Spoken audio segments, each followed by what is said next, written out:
Allez, c'est le reste de l'actualité. On va faire un point d'abord. On va partir sur les terrains de football. Et puis, on va aller en national où Le Mans FC a malheureusement fait match nul contre Rouen. Pourtant, vous le voyez, ça avait très bien commencé pour les Sartois avec ce but d'Arnold Vula à la 23e minute.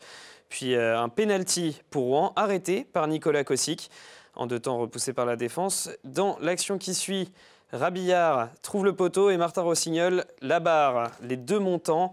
Juste avant la pause, coup franc pour Le Mans FC, tiré par Loret. Et c'est Arnold Vula de nouveau qui est à la conclusion.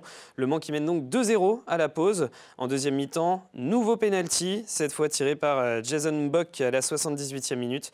Et puis 10 minutes plus tard, l'égalisation à quelques minutes donc de la fin du match par Hicham Benkaïd. Le Mans FC donc contraint au match nul de partout.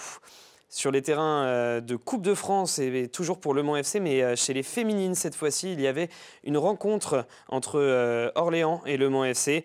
Et Le Mans FC qui s'impose 2-0, deux buts marqués d'abord par Keitendo à 25 mètres, une superbe frappe. Et puis le but de Sana Guermazi sur corner à la 36e minute, on va le voir dans quelques instants. Ce sont des images qui nous ont été fournies par Le Mans FC. Le but donc de Sana Guermazi sur corner, vainqueur de l'US Orléans ce week-end 2-0. Les joueuses du Mans FC qualifiées donc pour les huitièmes de finale. Et elles connaissent leur adversaire en huitième. C'était ce lundi, un tirage clément puisque ce sera un déplacement à Cannes, une formation de Détroit. Match qui aura lieu dimanche 26 janvier.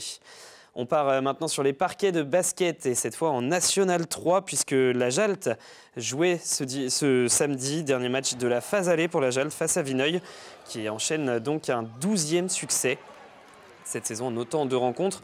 Et encore sur un score fleuve, une victoire 85-54. L'entraîneur Guillaume Lemarié en a même profité pour faire souffler les joueurs cadres et puis donner du temps de jeu un petit peu à tout le monde. La Jalt donc 12 victoires en 12 matchs, solide leader de sa poule. Je vous propose donc qu'on écoute l'entraîneur de la Jalt, Guillaume Lemarié, au micro d'Antoine Besson.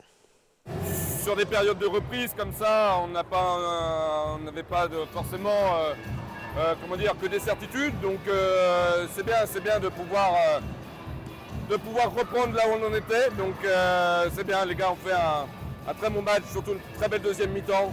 On a remis beaucoup d'intensité dans la deuxième, on a beaucoup couru et c'est bien, on s'est sorti un peu d'un match qui aurait pu être un match piège. Donc non, c'est bien, c'est bien. Bah, là, on va pas se mentir, oui, il nous reste encore un match difficile là, samedi prochain à Luçon, qui est une très très bonne équipe dans une salle qui est difficile à jouer là-bas. Et voilà, on va terminer, ce sera notre dernier match aller. On va essayer de faire un truc là-bas aussi et puis on va clôturer nos matchs aller. Mais bien évidemment, oui, là, l'objectif, il va essayer d'aller décrocher la montée. Ouais. On reste sur les parquets de basket et on vous donne un score de National 3 féminine, c'est Saint-Pavin. Retour de coupure hivernale difficile pour les joueuses dominées par le leader du championnat de N3, le Pays de Laval, qui s'impose donc 73-56 au Mans. Le coach Guillaume Coubeau déçu de la prestation de ses joueuses, notamment sur ce qu'il a vu en première période. Écoutez. Ouais, de la déception parce que dans le contenu, elles ne sont pas premières ex-aequo pour rien. Elles l'ont montré ce soir, clairement elles nous ont dominés sur l'ensemble du match. Après, ce que je regrette, c'est notre première mi-temps où clairement on n'est pas dans le combat, on n'est pas dans l'intensité, on n'est pas dans l'énergie qu'on doit mettre pour essayer de les mettre en difficulté. On est à moins 23 à la mi-temps. Voilà, donc tout ce qu'on avait ciblé, le repli défensif, la capacité à les ralentir dans leur montée de balle, ça on n'a pas été capable de le faire. Offensivement, on est d'une faiblesse sans nom. Voilà, donc on est complètement en dehors de notre sujet sur la première mi-temps. On arrive malgré tout en deuxième mi-temps à ralentir un petit peu, casser le rythme là, sur une défense de zone, mais malheureusement voilà, ça ne suffit pas. Ça sert simplement à stopper un petit peu le tempo, mais on est loin de pouvoir les mettre en difficulté ou ne serait-ce qu'espérer revenir dans le match. Donc c'est dommage parce qu'on gagne de 6 la deuxième mi-temps, donc ça montre aussi que sur d'autres stratégies, mais aussi avec plus d'engagement, plus d'investissement, on a trouvé quelques solutions. Ça aurait été bien de le faire dès le début du match. Allez, on vous donne une info de rugby maintenant en bref, avec deux résultats à vous donner. D'abord, la victoire du Rugby Club du Mans, 30-18 à Sancerre. Manque seulement le bonus, perdu à la 76e minute. Et puis une victoire de La Ferté-Bernard en entente avec Nogent. Victoire 26-16 contre Vendôme, qui laisse la dernière place à Vitry. Et le prochain match, c'est entre ces deux équipes-là. Et ça a lieu dimanche prochain au Stade de l'Aune. Le Mans est 5e. On va maintenant prendre la direction. On va rester dans les... Enfin, on va plutôt prendre la direction des gymnases pour vous parler du handball fauteuil, un sport inclusif, non valide et valide qui peuvent jouer ensemble, dont la section de l'Entente Pays du Mans aura 10 ans l'année prochaine, en 2026. En blanc sur ces images de Laure Girard, l'Entente Pays du Mans, première au classement régional, s'est imposée contre Andy Family, une équipe du département 37, donc de nos voisins. Ils sont deuxième au classement. Il y a 6 équipes en tout dans ce championnat régional. Une victoire 18-14 au cours d'un match où l'Entente a laissé son adversaire se fatiguer avant de remonter de manière spectaculaire. Une technique et une tactique totalement assumées par les joueurs. Et on va écouter d'ailleurs l'un d'entre eux, membre de l'équipe depuis ses débuts. Il s'agit de Pierre Soso-Bekombo, alias Coco, qui joue ailier ou demi. Nous, on commence toujours les matchs comme une voiture diesel au démarrage. Donc on a toujours du mal à creuser l'écart. Même si en général, on a les moyens. Mais parfois, on se fait peur tantôt en attaque, tantôt en défense. Mais on sait que en fonction de l'adversaire, même d'aujourd'hui, on sait quand même qu'on a beaucoup de chances de terminer devant à la fin. Notez qu'il y aura bientôt un tournoi à 3 équipes pour les finalités du championnat de France qui auront lieu en mars prochain. La Fédération nationale a constitué une équipe de France début 2023 qui va bientôt partir en stage. Et dans cette équipe sartoise, eh bien, il y a une joueuse de l'Entente, Awatif El Arras, qui est sélectionnée pour ce stage.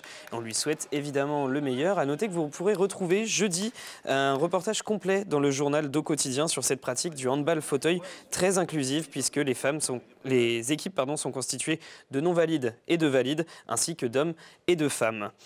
Eh bien, à suivre également en troisième partie, vous aurez un focus, une grande page consacrée au championnat départemental de cross qui se tenait ce dimanche à Saint-Calais.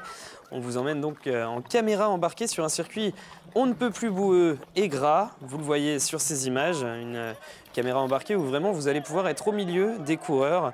Un bain de boue géant donc, comme vous en aurez rarement vu. N'hésitez pas à rester avec nous pour voir ces images dans quelques instants. Mais d'abord, on passe à la carte des sports.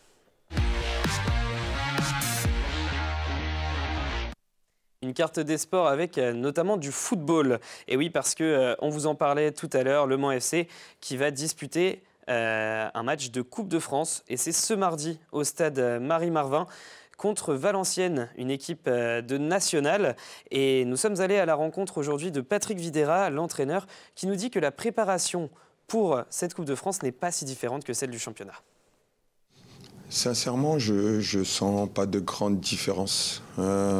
Parce que ça reste des compétiteurs, ils avaient envie de gagner à Rouen, ils auront envie de gagner demain. Donc sur leur état d'esprit, même leur façon de s'entraîner, il n'y a pas de changement par rapport à ça, sincèrement. Après, on sait très bien qu'aujourd'hui c'est historique aussi pour le club, ça fait pas mal d'années que le club n'a pas été en 8e de finale de la Coupe de France. Je leur ai demandé aussi de pouvoir écrire leur petite histoire, et c'est important. Écrire leur petite histoire, et on en a parlé également avec le milieu du Mans FC, tout jeune papa, Alexandre Loret. Pour lui, la Coupe de France, c'est quand même très important en tant que joueur. Moi, personnellement, j'adore cette compétition, parce que ça nous sort un peu du contexte championnat, tout ce qu'on fait pendant la saison. C'est vraiment une compétition à part. Quand on joue les premiers tours, voilà, ça sent la merguez au bord du terrain. Enfin, c'est des trucs qu'on n'est pas habitué, quoi. Et c'est toujours, il y a toujours un engouement particulier dans le stade, même sur la pelouse, c'est différent, quoi. C'est une compétition qui appartient à un groupe, en fait. On est toujours dedans, on est focus sur notre saison, plein d'objectifs, en essayant au mieux de bien démarrer pour justement avoir de belles échéances en fin de saison, quoi. Match qui a donc lieu ce mardi soir contre Valenciennes, pensionnaire également de National. Le match est à 20h45 au stade Marie-Marvin et il reste des places. N'hésitez pas à encourager les Manceaux pour ce 16e de finale.